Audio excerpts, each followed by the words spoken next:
Good morning all students. मैं botany से doctor Pinky Saini Mehta PG college से। अपन बात कर रहे थे पेपर सेकंड के अंदर microbiology, mycology and plant pathology. इसमें से कुछ टॉपिक ऐसे थे जिनकी वीडियोस अपन देख चुके थे। ये है बीएससी पार्ट फर्स्ट और पेपर है अपना सेकंड। लास्ट रिकॉर्डिंग के अंदर अपन ने प्रोकैरियोट्स के बारे में डिटेल से देख लिया था।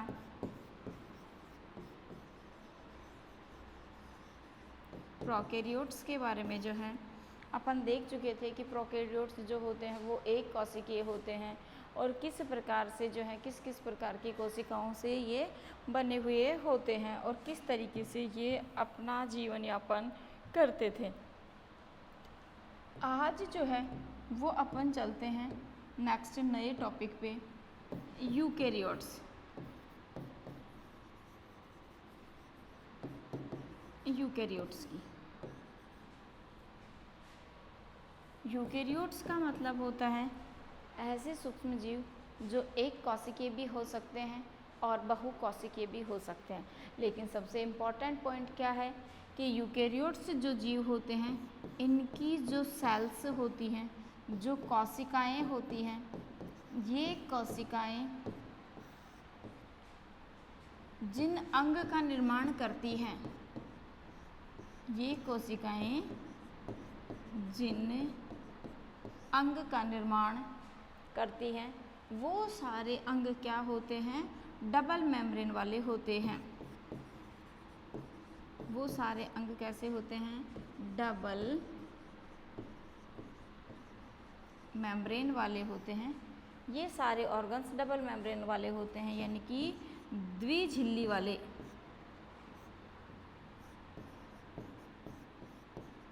झिल्ली कैसे होते हैं ये, दत्ती यानी कि हिंदी में कहते हैं इसको द्विझिल्ली।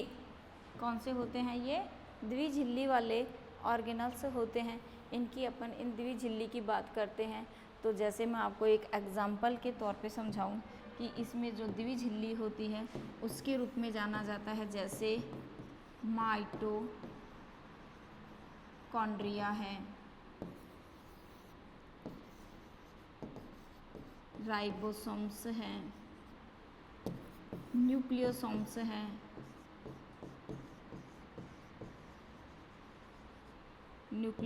हैं, mitochondria, ribosomes, nucleosomes, DNA, nucleoplasm,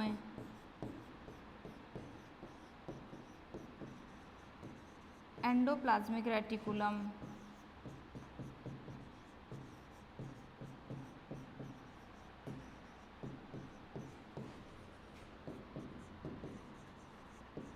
endoplasmic reticulum.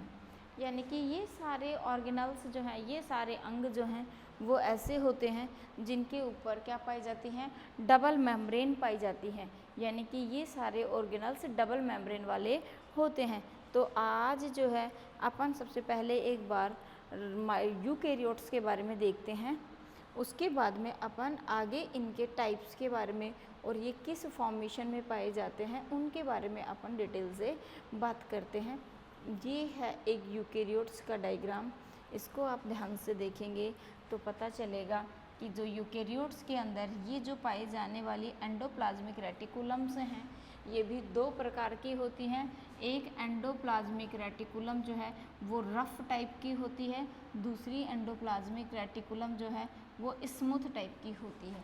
तो हम इसको सिंपल फॉर्म में क्या कह सकते हैं कि जो रफ प्रकार की एंडोप्लाज्मिक रेटिकुलम्स होती हैं उसके ऊपर क्या पाया जाता है, राइबोसोम्स पाए जाते हैं। जो इस रफ टाइप की एंडोप्लाज्मिक रेटिकुलम होती है उसके ऊपर राइबोसोम्स पाए जाते हैं और जो स्मूथ प्रकार की रेटिकुलम होती है उसके ऊपर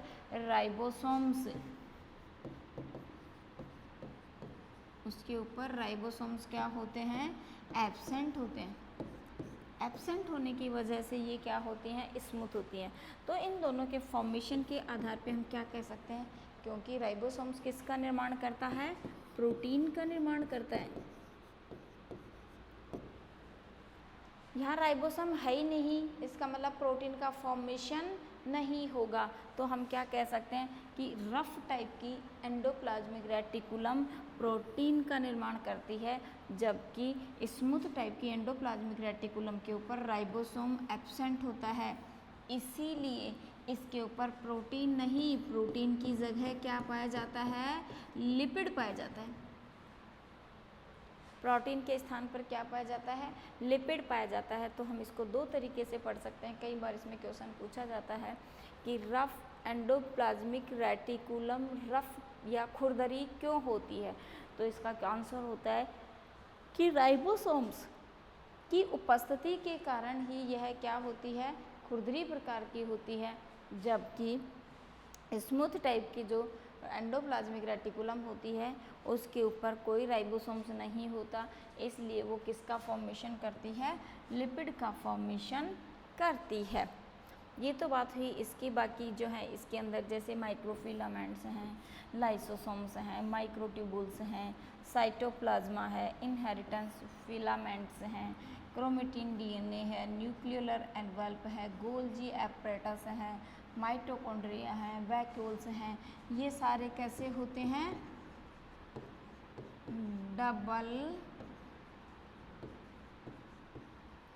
डबल मेम्ब्रेन वाले होते हैं। ये सारे ऑर्गेनल्स जो हैं वो इसके अंदर क्या पाए जाते हैं, डबल मेम्ब्रेन्स वाले पाए जाते हैं।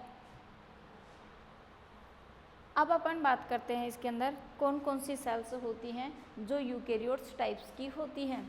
यूकेरियोटिक सेल्स की बात करते हैं अब अपन इसके अंदर।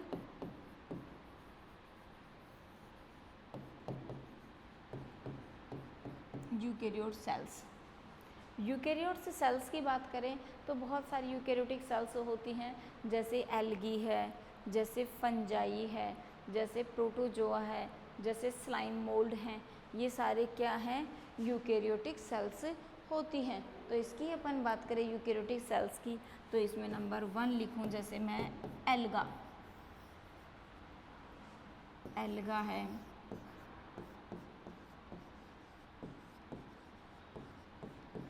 स्लाइम मोल्ड है,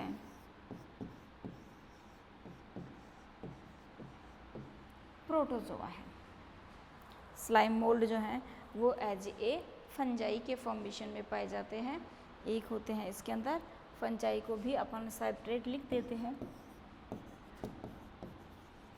फंजाई। एक होते हैं एल्गा, एक होते हैं स्लाइम मोल्ड, एक होते हैं प्रोटोजोआ। एल्गा की अपन बात करें तो एल्गी के अंदर अपन क्लेमाइडोमोनास है, वॉलवॉक्स है, जैसे वॉलवॉक्स है, क्लेमाइडोमोनास है। उसी तरीके से अपन एक एक को देखते हैं अपन, जैसे एक एक एग्जांपल देख लेते हैं। एल्गा में जैसे अपन बात करें क्लेमाइडोमोनास की, तो क्लेमाइडोमोनास की स्ट्रक्चर से मैं आपको समझाती हूँ कि एक क्लेमाइडोमोनास जो है वो किस तरीके से अपने बॉडी के अंदर प्रकाश संश्लेषण की क्रिया के द्वारा जो है स्वयं भोजन बनाने का काम करता है। ये मैंने आपको डायग्राम से दिखाया, किसका डायग्राम है, ये क्लेमाइडोमोनास का डायग्राम है। ये अपने आप में क्या है, एक एल्गी है। अब कुछ कैरेक्टर जो हैं वो अपन इसके साथ में ही लिखते जाते हैं। जैसे कैरेक्टर की बात करूँ मैं तो इसके अंदर कैरेक्टर्स की बात करूँ तो पहला कैरेक्टर एल्गी है।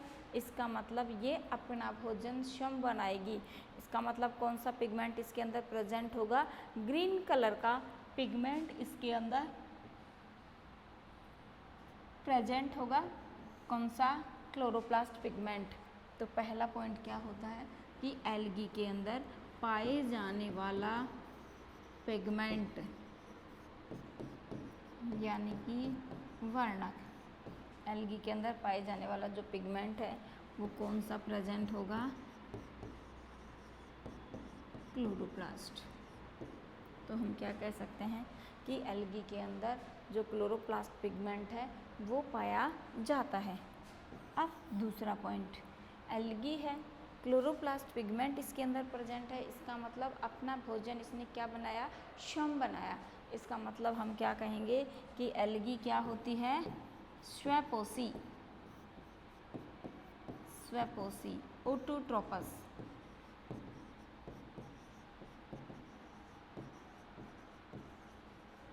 इसलिए एल्गी क्या होती है, ऑटोट्रोफस होती है कि ये अपना भोजन जो है वो श्वम बनाती है। इसी के पॉइंट से मैं तीसरा कैरेक्टर लिख देती हूँ, इसने अपना भोजन श्वम बनाया है, श्वम ने प्रकाश संश्लेषण की क्रिया करी है। इसका मतलब एल्गी की सेल वॉल किसकी बनी हुई होगी, सेलुलोज की बनी हुई होती है। इसलिए एल्गी की जो सेल वॉल है वो किसकी बनी हुई होती है, सेलुलोज की बनी हुई होती है। अब इसने खुद ने भोजन बनाया है, इसका मतलब एक्स्ट्रा फूड मटेरियल जो इसके अंदर स्टार्च स्टोर होगा वो किसके रूप में होगा, स्टार्च के रूप में होगा। तो नेक्स्ट कैरेक्टर आता है कि store food material, store food material, इसके अंदर क्या होता है, स्टार्च होता है। तो हम क्या कह सकते हैं कि एल्गी के अंदर जो स्टोर किया गया फूड मटेरियल होता है वो किसके रूप में पाया जाता है, एक स्टार्च के रूप में पाया जाता है।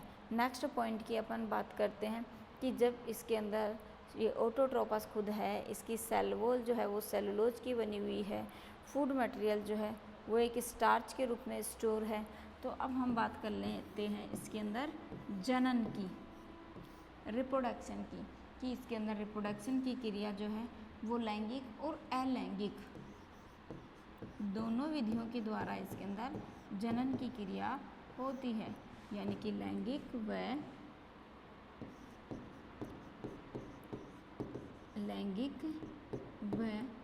अलैंगिक प्रकार का जनन पाया जाता है। यानी कि इसके अंदर लैंगिक व अलैंगिक प्रकार का जो जनन है वो इसके अंदर पाया जाता है। जो कायिक जनन है, कायिक जनन जैसी कोई क्रिया इसके अंदर नहीं होती है। अब जब पता चला कि इसके अंदर लैंगिक और अलैंगिक जनन पाया जाता है, स्वयं प्रकाश संश्लेषण की क्रिया करती है, इसका मतलब पाए जाने वाला स्थान कैसा होगा, स्वच्छ। इसका मतलब सारी एल्गी किस में पाई जाती हैं, स्वच्छ जल में पाई जाती है। का मतलब ये सब स्वच्छ जल में पाई जाती हैं। किसमें पाई जाती हैं ये सब एल्गी, स्वच्छ जल के अंदर पाई जाती हैं। अब अपन बात करते हैं इसकी शॉर्ट फॉर्म में कि जितनी भी एल्गी होती हैं ये अपना भोजन स्वयं बना सकती है। इसका मतलब इनके अंदर क्लोरोफिल पिगमेंट पाया जाता है। क्लोरोफिल पिगमेंट प्रेजेंट है, इसका मतलब इनका रंग कैसा होगा, हरा रंग होगा। क्लोरोफिल पिगमेंट प्रेजेंट है, इसका मतलब इनका खुद का रंग कैसा होगा, हरा रंग इनका बॉडी का जो है वो प्रेजेंट होगा। साथ में इसके अंदर क्लोरोप्लास्ट पिगमेंट है, स्वयं पोषी है, अपना भोजन स्वयं बना रही है। तो सिंपल सी बात है, जब भोजन खुद ही बना रही है तो खुद की सेल वॉल के लिए खुद ही भोजन बना लेगी। इसका मतलब इनकी सेल वॉल किसकी बनी हुई होती है, सेलुलोज की बनी हुई होती है। जब इसके अंदर सेलुलोज खुद में ही पाया जाता है, इसलिए स्टोरेज फूड मटेरियल क्या बन जाता है, इसके अंदर स्टार्च के फॉर्मेशन में पाया जाता है। जनन की जो प्रक्रिया है वो या तो अलैंगिक जनन द्वारा होती है या फिर लैंगिक जनन द्वारा होती है।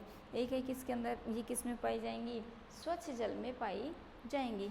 ये कैरेक्टर तो होते हैं एक एल्गी के जो एक यूकेरियोट्स के रूप में पाई जाती हैं। अब अपन नेक्स्ट कैरेक्टर की बात करते हैं स्लाइम मोल्ड की।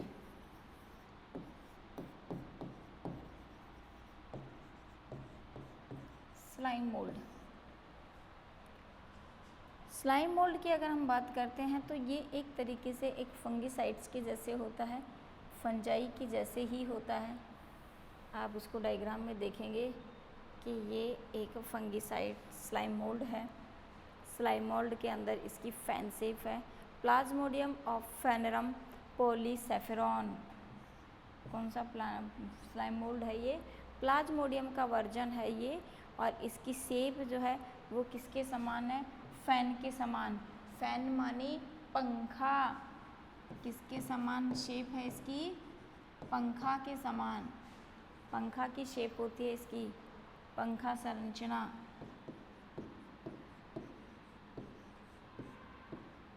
पंखा के समान जो है इसकी संरचना पाई जाती है कि ये किसी दूसरे प्लांट्स जो होते हैं उनके ऊपर ये ग्रो करती हैं, इसलिए दूसरे प्लांट पे ग्रो करने के कारण ये कभी भी ग्रीन कलर की नहीं होती। कैसी होती हैं ये? रंगीन होती हैं, कलरफुल होती हैं ये रंगीन होती हैं। इसी के साथ साथ इनकी जो बॉडी होती है उसके अंदर क्या प्रेजेंट होती हैं? वैक्यूल्स प्रेजेंट होती हैं, और इन्हीं वैक्यूल्स के साथ साथ इनके न्यूक्लियस भी जो हैं इसके अंदर प्रेजेंट होते हैं। इस तरीके से इसके अंदर बहुत सारे स्टैंड पाए जाते हैं, और इन स्टैंड के द्वारा ये इस तरीके से शाखित होकर के और एक अम्ब्रेला शेप यानी कि छतरी के आकार की या फिर एक पंखे के समान संरचना बना लेती है। अब सिंपल सी बात है कि कलरफुल है, इसका मतलब क्लोरोफिल पिगमेंट इसके अंदर क्या होगा? एब्सेंट होगा। अब चलते हैं अपन इनके पॉइंट्स के बारे में कि इसके अंदर जो कलरफुल पिगमेंट है वो तो क्या प्रेजेंट है इसके अंदर। अब चलते हैं अपन इसके कैरेक्टर्स के बारे में।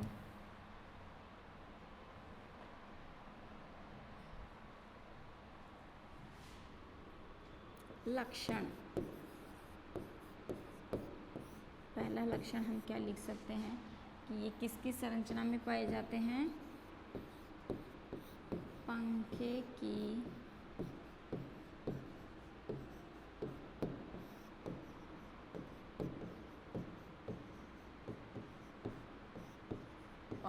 संरचना के समान होते हैं। पहला कैरेक्टर तो यही है कि ये पंखे की संरचना के समान होते हैं। दूसरा कैरेक्टर क्या होता है कि ये रंगीन होते हैं, कलरफुल होते हैं। तीसरा कैरेक्टर क्या होता है कि जब रंगीन ये होते हैं तो इनका जो थैलस पार्ट होता है उसी के अंदर क्या प्रेजेंट होती हैं? वैक्यूल। इसी के थैलस पार्ट के अंदर क्या प्रेजेंट होती हैं? वैक्यूल प्रेजेंट होती हैं। वैक्यूल का मतलब होता है रिक्तिका। इसके अंदर क्या प्रेजेंट होती हैं? रिक्तिकाएं प्रेजेंट होती हैं, और रिक्तिका के साथ साथ इसके अंदर क्या प्रेजेंट होते हैं? केंद्रक भी प्रेजेंट होते हैं।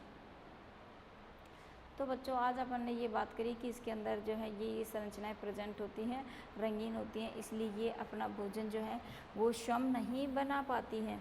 इसलिए ये रंगीन होने के कारण इनके अंदर जो क्लोरोप्लास्ट पिगमेंट है, जो इसके अंदर क्लोरोप्लास्ट पिगमेंट होता है, ये क्लोरोप्लास्ट पिगमेंट क्या होता है? इसके अंदर एब्सेंट होता है। जब क्लोरोप्लास्ट पिगमेंट ही एब्सेंट होता है तो ये भोजन के लिए क्या होती हैं? दूसरे पे डिपेंड होती हैं। जब दूसरे पे डिपेंड होती हैं इसका मतलब या तो ये परपोषी के रूप में रहती हैं, या तो ये परपोषी के रूप में पाई जाती हैं, या फिर ये परजीवी के रूप में पाई जाती हैं, या फिर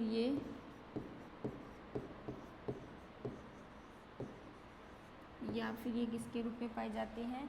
व्रतोपजीवी के रूप में पाई जाती हैं। इस तरीके से जो है ये अलग अलग रूप में पाई जाती हैं। ये तो बात हुई अपने इसकी कि जो स्लाइम मोल्ड है वो किस तरीके से किस फॉर्म के रूप में पाए जाते हैं। नेक्स्ट वीडियो में अपन नेक्स्ट बात करेंगे। आज अपन ने बात करी है कि यूकेरियोटिक सेल क्या होती हैं, यूकेरियोटिक सेल्स कौन कौन से जीवों के अंदर पाई जाती हैं, जिनमें से अपन ने बात करी एल्गी। एल्गी को अपन ने पर्टिकुलर पूरी एल्गी के नाम से नहीं सोचा, पढ़ा क्यों? क्योंकि पूरी एल्गी अपने आप में एक बहुत बड़ा थैलस ऑर्गेनाइजेशन है और जिसके डिफरेंट टाइप्स हैं, एग्जांपल्स हैं। उनमें से अपन ने एक एग्जांपल लेकर के यानी कि क्लेमाइडोमोनास को लेकर के उसको अच्छे से समझा है। उसी प्रकार से स्लाइम मोल्ड भी बहुत सारे टाइप्स के होते हैं, लेकिन हमने उनमें से केवल एक स्लाइम मोल्ड्स को केवल एग्जाम्पल के फॉर्मेशन में समझा है। नेक्स्ट वीडियो के अंदर अपन फंजाई है और प्रोटोजोआ के बारे में डिटेल से देखते हैं। आज की वीडियो के लिए सबको थैंक्स।